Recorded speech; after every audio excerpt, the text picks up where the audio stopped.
Yung dating sinasabihan ka na, mali-mali naman, distorted yung perspective mo, sablay naman, may sablay sa mga gawa mo. Yun yung mga tipong magmo-motivate dapat sa'yo.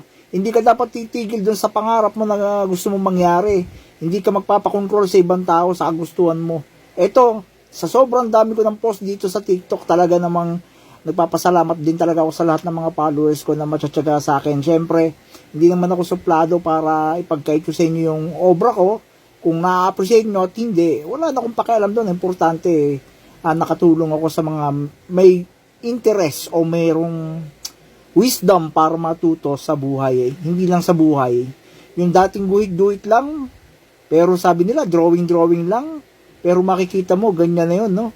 Hindi naman din ka perfecto pan pa rin, pero at least, naisagawa mo, nagawa mo. Ganun lang naman yun, wala naman perfecto. Kahit na lapitan mo yung mga mall, may mga hindi rin pulido.